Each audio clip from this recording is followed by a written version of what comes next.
Good afternoon, everyone. It's our pleasure to be at the Upstate Medical Center today. Let me thank all the nurses and doctors here for their extraordinary work and what they've done. Doctors and nurses from Upstate Medical Center made themselves available all across the state, and they were really fantastic. So we thank them all very much. It's a pleasure to be with Mayor Walsh and County Executive McMahon. I thank them for being here. I thank President Dewan for his hospitality. We have with us today from my far right, Dr. Howard Zucker, our State Health Commissioner, who's been doing outstanding work. To my right, Michaela Kennedy Cuomo, youngest of my three. I thank her very much for being here. She was going to come with us yesterday, but she had an appointment with her pillow that could not be broken, despite an executive order. To my left, Secretary Melissa DeRosa. To her left, Gareth Rhodes. First, again, I want to thank all the nurses and doctors here and all across the state and the country who've done just truly, truly extraordinary work. Thank you for being with us this afternoon. This morning, I wanted to make sure I could watch the hearing that was going on in Washington to see if there was anything that we could learn. Today is day 75. Feels like a lifetime, but it's 75 days since we had our first case. You can see so far so good in terms of the continuing decline in the total number of hospitalizations in the state. On the 3-day rolling average also, the number of intubations is down, and that's really good news. The number of new cases, which is what we're watching, these are the new cases statewide, new diagnoses, people who are in hospitals who test positive, or people who walk in the door who test positive. It's much, much better than it was. The number of lives lost is also down, still terrible and tragic, but headed in the right direction. So all the arrows are pointed in the right direction. And we're basically right back to where we were before we started this horrific situation. The question then becomes reopening. It's not a question of reopening or not. Everybody wants to reopen. We have to get back to work. People need a paycheck. The state needs an economy. People have lives to live. So everybody wants to reopen. The question is how you reopen, and from the national experts, global experts, make sure you don't reopen too soon. What they mean to be saying by too soon is you have to reopen intelligently, and you have to reopen in a calibrated way. Nobody says don't reopen. They say just be intelligent about the way you reopen. Follow the data, follow the science, follow the facts, follow the metrics. We know enough now to know what happens, that every action has a reaction. If we do this, then this will happen. We've lived this enough. So based on what we know, make sure we're being intelligent, not emotional, not political, not based on feelings, but based on facts. And learn the lessons of other people who have gone through this. Other states have gone through it. Other countries have gone through it. There are experiences that we can learn from. Educate yourself. And be smart. Be smart. Check the data on a daily basis. And we have the data on a daily basis. We put together a very elaborate reporting system on testing data, on hospital data from all across the state. That data is now available on a daily basis, and you can track that data and know exactly where you are.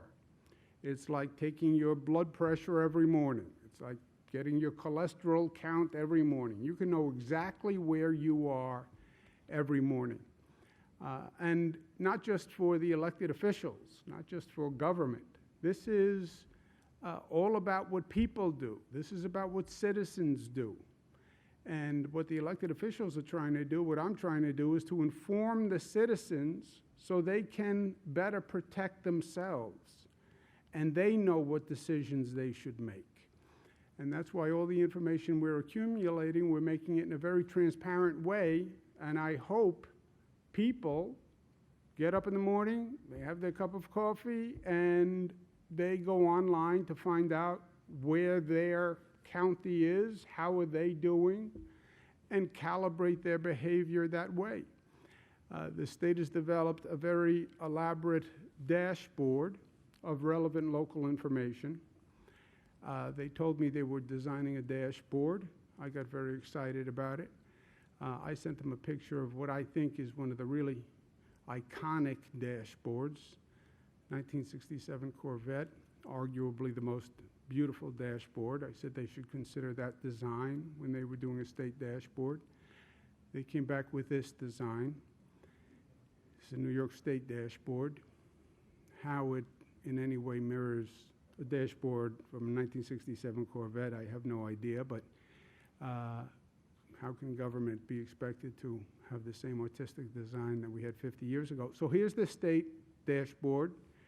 You notice the iconic design and curves and art that was used in it, but it has all the information, even if it's not the most artistic, and it has all the information for all the regions statewide, so every region can compare themselves to where other regions in this state. Right now, by the criteria that we have, which is basically from the federal CDC, we have certain regions that are poised to reopen tomorrow, other regions where the numbers do not suggest they're in a position to reopen. And this is all based on the metrics and the numbers. How many hospitalizations do you have? Are the cases going up? Are they going down? Do you have your testing in place? Do you have your tracing in place? And obviously, we have different rates of infection across the state, hence the variance in opening times. A big responsibility is now going to fall to local government to manage this situation.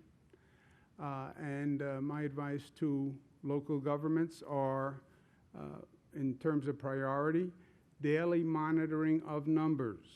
Daily monitoring of numbers and daily monitoring of numbers are the first three priorities, right? Know the facts, know what you're dealing with, you know what activities you engaged, you know how you increase the level of activity. We're measuring the effect of that activity. Make sure you monitor it every morning. Make sure the businesses that open are in compliance with the guidelines that are opening. Make sure individuals comply. You know, you're going to say it's a reopening. People are going to say, hallelujah, run out of their house. They're going to want to get out. They're going to want to do things. Reopening, phased reopening does not mean the problem has gone away.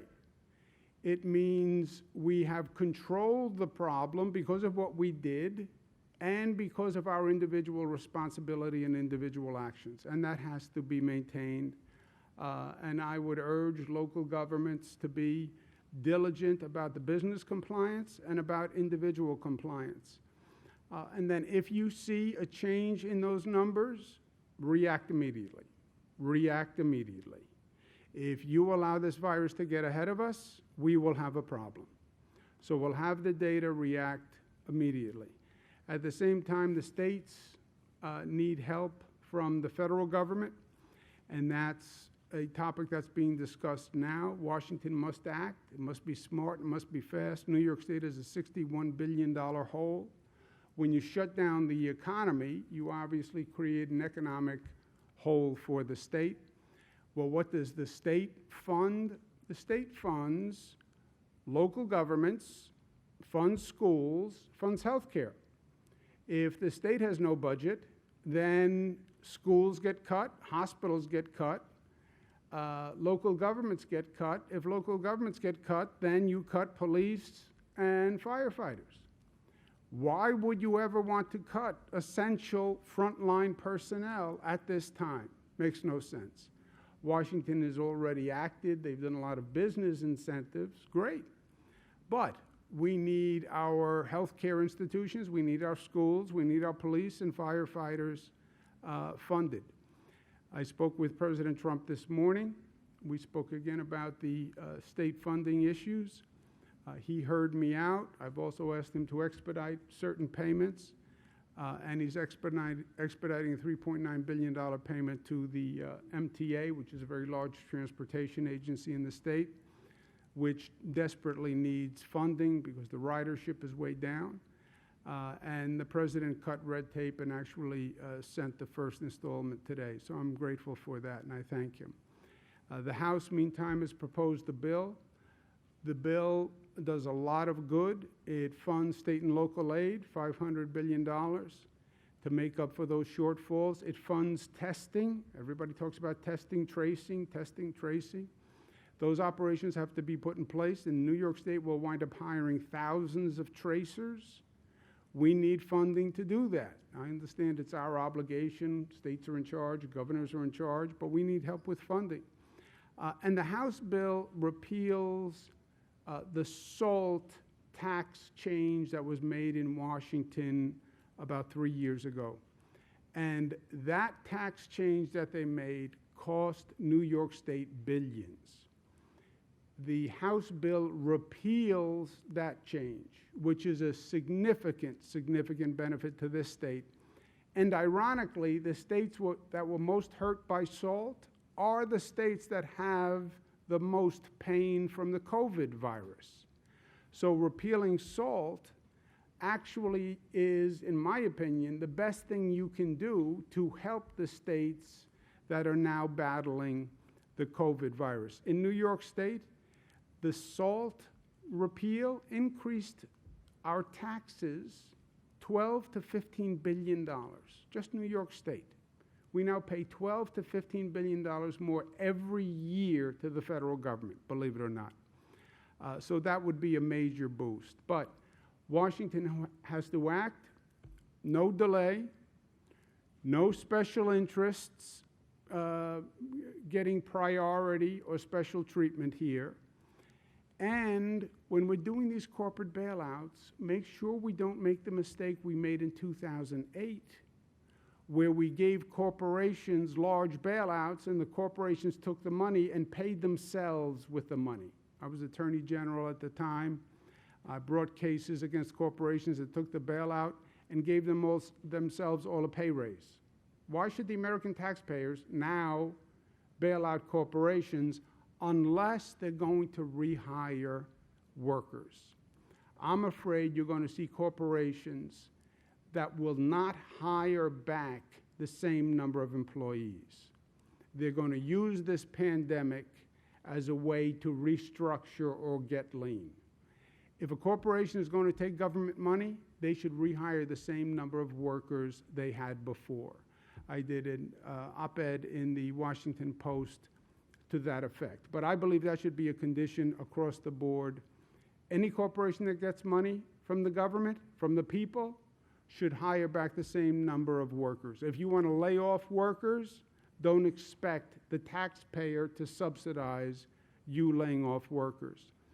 And if there's a moment in our modern history where we can get out of this partisan gridlock, hyper-political moment, now is the time. My position of funding for state governments is not a Democratic position. There's an organization called the National Governors Association. It's Democratic governors, it's Republican governors. The chairman is a Republican governor. I'm the vice chairman. And the NGA, National Governors Association, in a bipartisan way, is urging Washington to pass the relief for state and local government. So there's no red or blue here, right? It's red, white, and blue. Also, at the same time, we went through all this pain.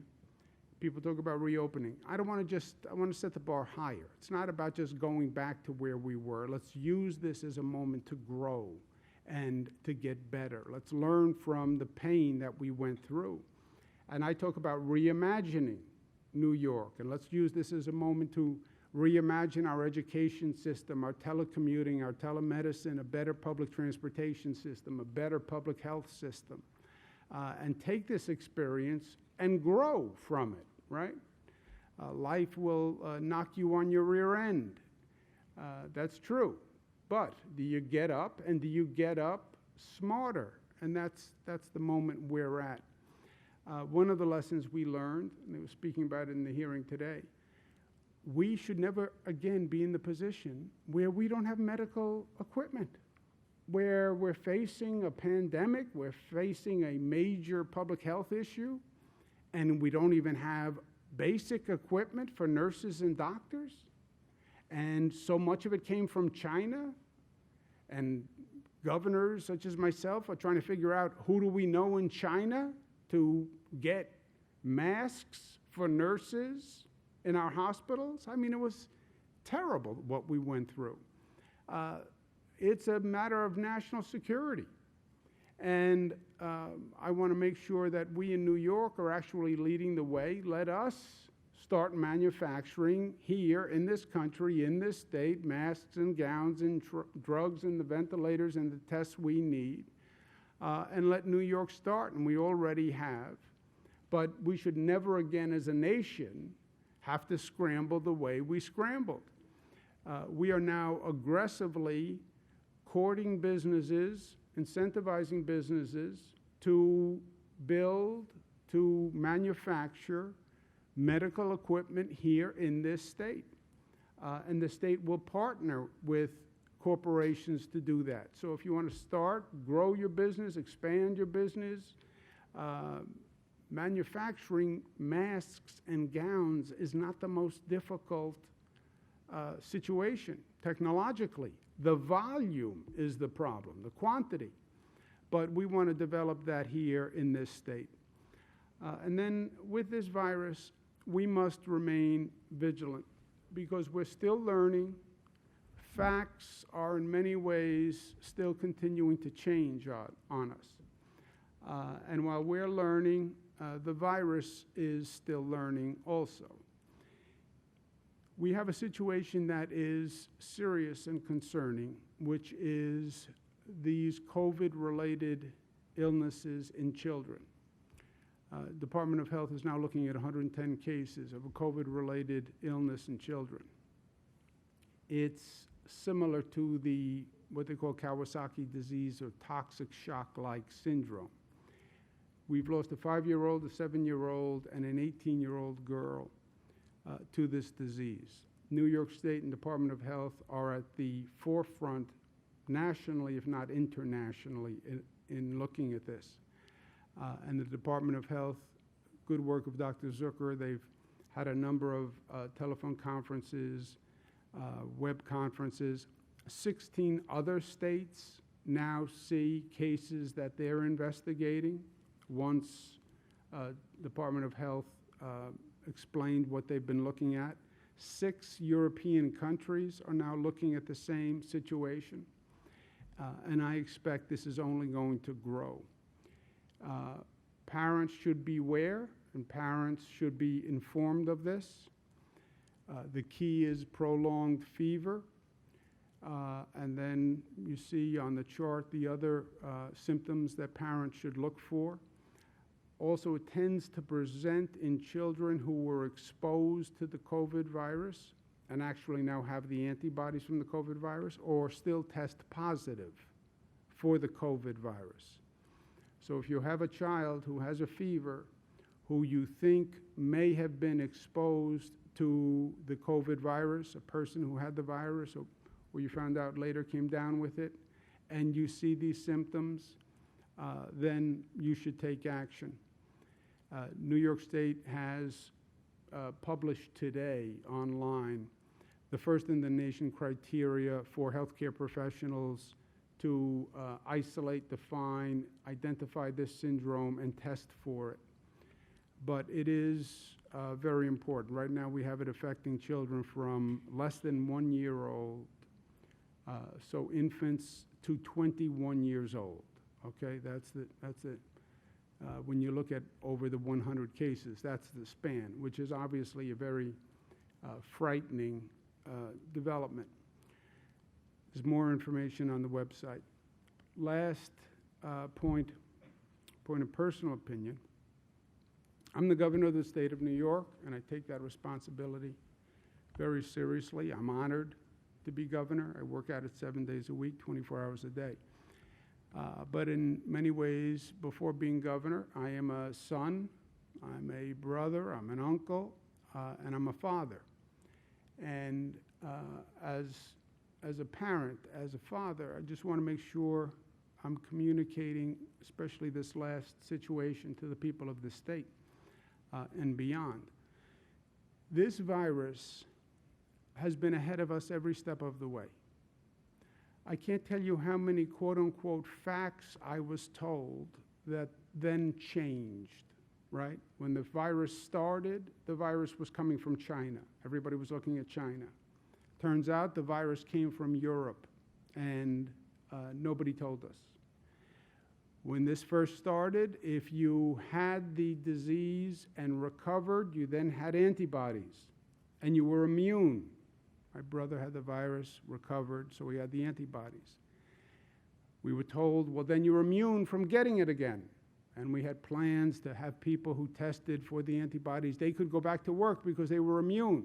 And the facts changed. You know what? Maybe they're not immune, or maybe they're only a little immune, or they're partially immune. Then we were told children are not affected by the virus. That was the only good news, by the way, in the whole first evaluation. Children aren't affected. Okay, now maybe children are affected, and we just didn't know it. Okay, well, what do we know now? Well, we're studying 100 children from 1 to 21. Okay, Michaela, my daughter, is 22. Well, we only have people up until 21, so she's okay. Yeah, until we have someone who's 22, or 23, or 24. So the facts change. I have done my best to give people the information that I know. But I want you to have the same caution flag that I live with. The facts on this virus have changed, and I believe they will continue to change. So take this all with a grain of salt, and my basic point is, do not underestimate this virus. It has beaten us at every turn, and it has surprised us at every turn. Don't take it lightly. Don't underestimate it. I believe the facts will change as we go forward. The more we learn about the virus, the more the facts change, and the worse it gets. There has been no news since we started this where we were actually too cautious or too concerned. All the news has been bad as far as I'm concerned. So with all this information, with all government is doing, hearings in Washington, all this, you know who's going to protect you? You are. You know who's going to protect Michaela, 22 years old? Michaela being informed. Michaela understanding. I like to think with a little advice from a parent, which she discounts 99%, but maybe 1% of the advice communicates. Michaela's graduating from college this year. They closed the college. She said, you know, a lot of people are having parties and they're having graduation light events. Should I go? You know, 22, you can't tell them anything at 22. I couldn't tell them anything at 21, 20, 19. But I said, well, here's the facts. This is what we know.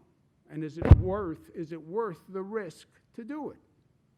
And Michaela's made all the right decisions. But every parent, every child, it's your job to understand and protect yourself, and I just urge caution. Because everything I say, I tell you everything I know. But I'm also telling you, there are things we don't know yet. And how do you protect yourself from those things? Just be cautious, be diligent. wearing a mask, wearing gloves, staying away from gatherings. I know they're inconvenient. But God forbid, just God forbid. I've talked to too many families who have lost people. I've talked to too many families who lost people who were not supposed to be lost to this virus, right? This was just about vulnerable people, senior citizens, comorbidities. Yeah, but then how do you lose a 40-year-old who had no symptom of anything, right? Children were not affected. Yeah, until children are affected. So, caution to everyone. And whatever I know, I will communicate. But again, it's about you, protecting you, and I heartily recommend caution and diligence. Questions?